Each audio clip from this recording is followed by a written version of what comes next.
തിരുവനന്തപുരത്ത് ജയം നേടിയത് UDF-ന് ആശ്വാസമാണ്, കോൺഗ്രസിന് ആശ്വാസമാണ്. അവിടെയും BJP-യുടെ കടുത്ത പോരാട്ടവും അതിനെ മറികടന്നുള്ള വിജയമായിരുന്നു സ്വാഭാവികമായി സംഭവിച്ചത്. അതിന്റെ പശ്ചാത്തലത്തിൽ കൂടി ഇതിനോട് ചേർത്ത് വായിക്കണം. ഏതായാലും വലിയ വിജയം തൃശ്ശൂരിൽ ഉണ്ടായത് രണ്ട് മുന്നണികളെയും തറപറ്റിച്ചുകൊണ്ടാണ്. കേരളത്തിൽ താമര വിരിഞ്ഞു. ഇനിയിപ്പോൾ നമുക്ക് BJP സംസ്ഥാന അധ്യക്ഷന്റെ അടക്കം പ്രതികരണങ്ങൾ തേടേണ്ടതുണ്ട്. അദ്ദേഹം ഇതുവരെ പ്രതികരിച്ചിട്ടില്ല. സുരേഷ് ഗോപി മാധ്യമങ്ങളെ കണ്ടിരുന്നു. അദ്ദേഹം തൃശ്ശൂരിലെ ജനങ്ങൾക്കും പാർട്ടി പ്രവർത്തകർക്കും അമിത്ഷായ്ക്കും മോദിക്കുമാണ് ഈ വിജയം സമ്മാനിച്ചത് എങ്കിൽ ഇപ്പോൾ ഇത്തരത്തിൽ മറ്റ് ചില രാഷ്ട്രീയ നീക്കങ്ങൾ കൂടി ഒരുപക്ഷെ മുന്നണി മാറ്റങ്ങൾക്ക് പോലും സാധ്യമാകുന്ന തരത്തിലുള്ള തെരഞ്ഞെടുപ്പിലേക്ക് കാര്യങ്ങൾ പോകുന്നു എന്നുള്ളതാണ് ദേശീയ തലത്തിലും കേരളത്തിലും വലിയ പ്രകമ്പനങ്ങൾ സൃഷ്ടിക്കുന്നതാണ്. സുരേഷ് ഗോപിയുടെ ഈ വലിയ ഭൂരിപക്ഷം എനിക്ക് തോന്നുന്നു BJP നേതൃത്വം പ്രതീക്ഷിച്ചില്ല, സുരേഷ് ഗോപി പ്രതീക്ഷിച്ചില്ല, എതിരാളികളും പ്രതീക്ഷിച്ചില്ല.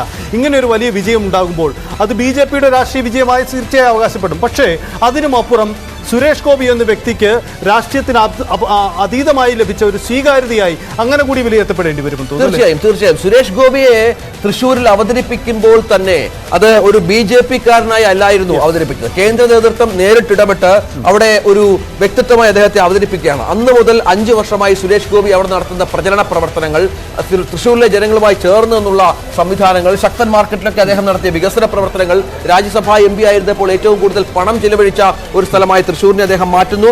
അങ്ങനെ വർഷങ്ങളായി നടത്തിയ ഒരു പോരാട്ടം BJP സുരേഷ് ഗോപിയിലൂടെ എന്തുദ്ദേശിച്ചോ, കേന്ദ്ര നേതൃത്വം എന്തുദ്ദേശിച്ചോ അതവിടെ സാധ്യമായിരിക്കുന്നു. ഈ കേരളത്തിൽ ഒരു താമര വിരിയിക്കുക എന്നത് സുരേഷ് ഗോപിയേക്കാൾ മറ്റൊരു നേതാവ് അത്തരത്തിലുള്ള വ്യക്തിത്വം ഇല്ല എന്ന് പ്രത്യേകം തിരിച്ചറിഞ്ഞ് ജനങ്ങളോടുള്ള അദ്ദേഹത്തിന്റെ ആഴത്തിലുള്ള ബന്ധമറിഞ്ഞ് ഞാൻ പറഞ്ഞ സ്ത്രീകളുടെയൊക്കെ വോട്ടുകളുടെ ഒരു കുത്തൊഴുക്കായിരിക്കാം ഒരു പക്ഷേ സുരേഷ് ഗോപിക്ക് അനുകൂലമായി. ഒപ്പം ഈ പാർട്ടി ജാതി മത ഭേദ വ്യത്യാസമില്ലാതെ എല്ലാ വിഭാഗങ്ങളിലും സുരേഷ് ഗോപിക്ക് വോട്ട് കിട്ടി. അല്ലെങ്കിൽ ഒരു 40% മുകളിൽ വോട്ട് ഒരു കാരണവശാലും അവിടെ നമുക്കറിയാം ഏതാണ്ട് 3-4 ലക്ഷം ന്യൂനപക്ഷ വോട്ടുകളുള്ള ഒരു മണ്ഡലം കൂടി. നമ്മൾ ഈ സുരേഷ് ഗോപിയെ ഒരു അഭിനേതാവ്, ഒരു സിനിമാക്കാരൻ എന്നൊക്കെ പറഞ്ഞ് അദ്ദേഹത്തെ കളിയാക്കിയിരുന്നു. അദ്ദേഹത്തിന് എത്ര കണ്ട് രാഷ്ട്രീയത്തിൽ വിജയിക്കാൻ കഴിയുമെന്ന സംശയമൊക്കെ ഉണ്ടായിരുന്നു. പക്ഷേ എല്ലാ അർത്ഥത്തിലും സിനിമാറ്റിക്കാണ് അദ്ദേഹത്തിന്റെ വിജയവും തുടർന്നുള്ള നീക്കങ്ങളും എന്ന് പറയേണ്ടി വരും. കാരണം 2-3 ഘടകങ്ങൾ. ഒന്ന്, തൃശ്ശൂരിൽ അക്കൗണ്ട് തുറക്കുന്നു എന്ന് മാത്രമല്ല അത് ഇത്ര വലിയൊരു ഭൂരിപക്ഷത്തിലേക്ക് പോകുന്നു. 2, അദ്ദേഹം തെരഞ്ഞെടുപ്പ് വിധി വരുന്ന സമയത്തും ഫ്രാൻസിസ് ജോർജ് മാധ്യമങ്ങളെ കാണുന്നു. ഫ്രാൻസിസ് ജോർജ് കോട്ടയത്ത് ജയിച്ച UDF സ്ഥാനാർത്ഥി ഫ്രാൻസിസ് ജോർജ് മാധ്യമങ്ങളെ കാണുന്നു തത്സമയം.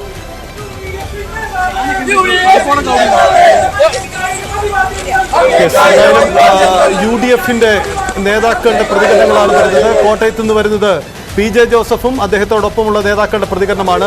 അവരെ സംബന്ധിച്ചൊരു മധുര പ്രതികാരമാണ്. കാരണം ചിഹ്നം സംബന്ധിച്ച തർക്കം പോലും കേരള കോൺഗ്രസിന്റെ പാർട്ടിയിൽ പിളർപ്പിന്റെ പിളർപ്പുമൊക്കെയായി നമ്മൾ പലവട്ടം കണ്ടതാണ്. KM മാണിയുടെ ഭരണശേഷം പാർട്ടി വീണ്ടും പിളർന്നു. ജോസ് കെ മാണിയും PJ ജോസഫും ഇരു ചേരികളിലും ഇരു മുന്നണികളിലും എത്തി. ഒടുവിൽ കോട്ടയത്തെ ഏറ്റുമുട്ടലിൽ 2 പാർട്ടികളും ഉണ്ടാകുകയും ആ രാഷ്ട്രീയ വിജയം PJ ജോസഫിനൊപ്പം നിൽക്കുകയും ചെയ്യുന്നു എന്ന രാഷ്ട്രീയ സാഹചര്യം പ്രസക്തമാണ്. എന്തായാലും നമുക്ക് ആലപ്പുഴയിൽ മറ്റൊരു കണക്ക് വരുന്നുണ്ട് സൈത്ത്. അതും ഒരുപക്ഷെ CPM മറുപടി പറയേണ്ട കണക്കായിരിക്കും. അതായത് കഴിഞ്ഞ തവണത്തേക്കാൾ 1 ലക്ഷം വോട്ടാണ് ഇത്തവണ ശോഭാ സുരേന്ദ്രൻ ആലപ്പുഴയിൽ നേടിയത്. 1.8 ലക്ഷത്തിൽ നിന്ന് 2.8 ലക്ഷം വരെ ഇതുവരെ, അതായത് ഇനി വോട്ടെണ്ണാനുണ്ട്. 2,80,000 വോട്ടുകളിലേക്ക് ശോഭാ സുരേന്ദ്രൻ എത്തുന്നു എന്നൊരു കണക്ക് ഇപ്പോൾ പുറത്തു വരുന്നു. അതും സ്വാഭാവികമായും അവിടെ ആരിഫ് വാങ്ങിയ വോട്ടുകളാണോ എന്നുള്ളത് നമ്മൾ കാത്തിരുന്ന് കാണേണ്ടി. മനസ്സിലാക്കുന്നത് ആരിഫും ശോഭാ സുരേന്ദ്രനും തമ്മിലുള്ള വോട്ട് വ്യത്യാസം അത് വളരെ നേർത്തതാണ്, വലിയ വ്യത്യാസമില്ല എന്നതാണ് മനസ്സിലാവുന്നത്. അങ്ങനെയെങ്കിൽ തീർച്ചയായും CPM-ന്റെ പരമ്പരാഗത വോട്ടുകൾ ചോർച്ചയുണ്ടായതോ വെള്ളാപ്പള്ളി നടേശൻ അടക്കമുള്ള എടുത്ത നിലപാടുകൾ അടക്കം വരും ദിവസങ്ങളിൽ ചർച്ചയാവും. നമ്മളോടക്കം നൽകിയ അദ്ദേഹത്തിന്റെ പ്രതികരണങ്ങളൊക്കെ വലിയ രാഷ്ട്രീയ പ്രാധാന്യമുള്ളതായിരുന്നു. സ്വാഭാവികമായും അത് ചർച്ചയാവും. രഞ്ജിത്ത്, മറ്റൊരു കാര്യം കൂടിയുള്ളത്, ആലത്തൂരിൽ CPM വിജയിച്ചാൽ പോലും അവിടെ BJP സ്ഥാനാർത്ഥി നേടുന്ന പ്രൊഫസർ സരസു നേടുന്ന വോട്ടുകൾ വളരെ നിർണായകമാണ്. 1.5 ലക്ഷത്തിൽ പരം വോട്ടുകൾ അവർ അവിടെ നേടിക്കഴിഞ്ഞു എന്നതാണ്.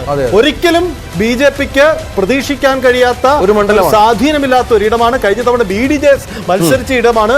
അവിടെയാണ് ഇത്തവണ ഈ സരസുവിനെ പോലെ ഒരു സ്ഥാനാർത്ഥി വന്ന് ഇത്തരമൊരു നേട്ടമുണ്ടാക്കുന്നത്. സ്വാഭാവികമായും അത് ഇടതു വലതു വോട്ടുകളെ സ്വാധീനിച്ചിട്ടുണ്ടാവാം, അവരുടെ സാധ്യതകളെ സ്വാധീനിച്ചിട്ടുണ്ടാവാം. വരും ദിവസങ്ങളിൽ അതിന്റെ കണക്കെടുത്തും തീർച്ചയായും നടത്തേണ്ടി വരും. നമുക്ക് ആറ്റിങ്ങലിലേക്കും തിരിച്ചു പോകണം. ഈ ആറ്റിങ്ങലിൽ നിന്ന് BJP കേന്ദ്രങ്ങൾ നൽകുന്ന ഒരു കണക്ക്, കാട്ടാക്കടയിൽ 5300 വോട്ടിന്, കാട്ടാക്കട മണ്ഡലത്തിലെ കാര്യമാണ്, 5300 വോട്ടിന് V മുരളീധരൻ മുന്നിൽ എത്തി എന്നുള്ളതാണ്. ആ നിയമസഭാ മണ്ഡലത്തിൽ ആറ്റിങ്ങലിലും കാട്ടാക്കടയിലും മുരളീധരന്റെ മുന്നേറ്റമുണ്ട് എന്ന അവസാന ഘട്ടത്തിൽ ചില വിവരങ്ങൾ പുറത്തു വരുന്നുണ്ട്. നമുക്ക് ഒന്നുകൂടി